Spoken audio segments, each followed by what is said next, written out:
Hi ladies, it's Anna. I wanted to take a moment to talk about a more personal topic in regards to fitness. Since I posted my before and afters and my fitness journey, I've been getting asked a lot of questions about how did I keep my chest during my journey. So I just want to take a moment to tell you a bit about my experience and what I did do, what I didn't do. However, I will start by saying I just talked about in my previous video that spot reduction does not exist. You cannot pick where your body burns fat, and I didn't either. So, if that were the case, I think every single woman would keep her breast throughout her journey.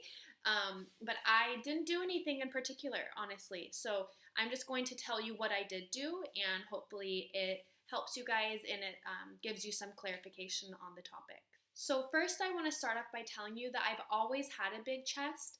So much that I never thought that any weight loss would change it, even though I desperately wanted it to.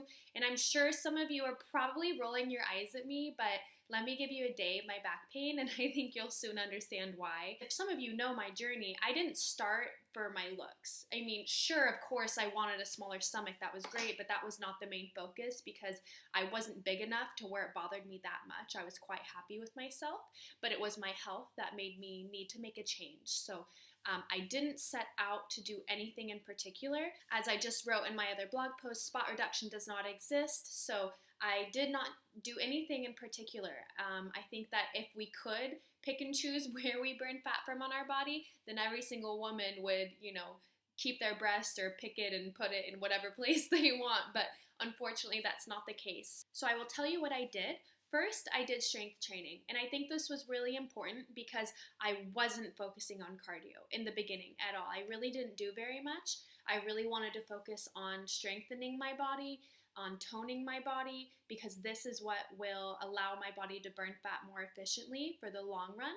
So I did strength training, and I did chest exercises as well, which I think helps to lift your chest a little bit. In my case, not a lot, since I am bigger chested. I can't build muscles that big to where it lifts it that much, but overall, in general, chest exercises do help. Another thing that I think that's really important that I didn't do in this case is I didn't do that much intense cardio. So I didn't do long distance cardio. I didn't do really, really fast, vigorous cardio. I did HIIT cardio. This is high intensity interval training. So this is where you do 1 minute fast, 1 minute slow, etc., or similar intervals.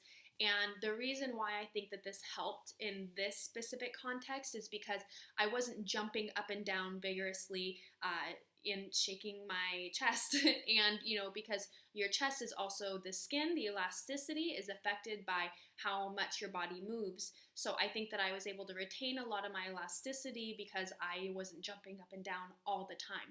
I mean, I was, but just in much lower intervals since I was doing HIIT cardio. So breasts are composed of two parts. They're composed of 1 part fat and 1 part glands, also called lobules. When you lose fat from your overall body, including from your breasts. And since breasts are mostly fat, that's usually one of the first areas that it gets taken from. However much chest you have left over depends on how much of the glands or lobules you actually have in comparison to the fat. So another interesting thing that I read among my research is that one person suggested that your body shape, your body composition, where you mainly gain fat, has a lot to do with whether you're going to retain your breasts or not. So for example, if you're a pear-shaped body, you normally store most of your fat on your hips and on your legs.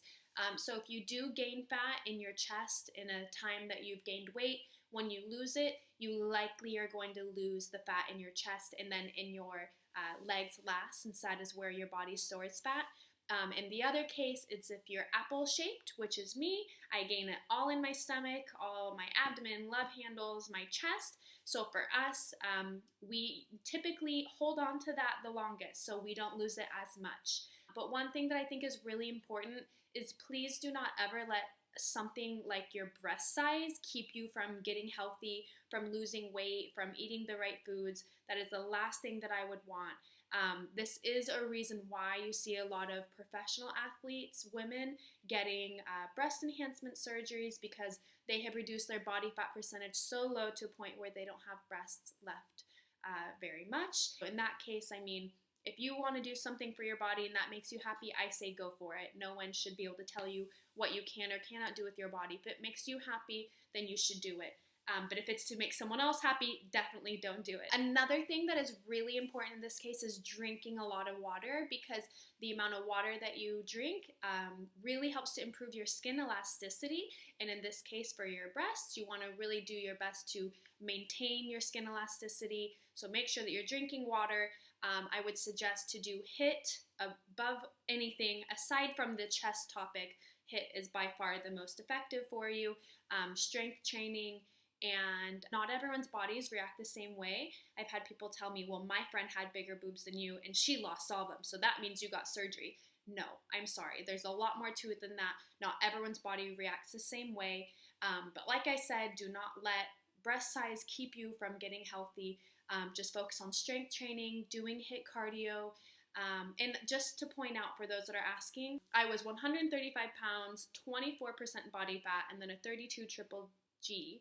And then now I'm about 127 pounds. I don't really know, since I don't really weigh myself, since it doesn't mean anything. 17% body fat, maybe down to 16. And now I'm a 30F or a 30 triple D. It's the same thing. So as you can see, I did lose 3 to 4 cup sizes. I lost a lot, actually. It's just that some of the things that I did are what contributed to me retaining my skin elasticity and not putting my skin and my body through a lot of vigorous cardio. So I hope this helped you guys know not to let chest size influence your health and fitness decisions. But if you have any questions, I'm happy to answer them. You can comment in the YouTube comments on my blog or on Instagram. And if you have any other questions, any topics, I would be happy to answer those as well. And let me know if you prefer YouTube videos, blog posts. It's the same for me. I want to do whatever you guys think is best and most helpful. So thank you for listening. Bye.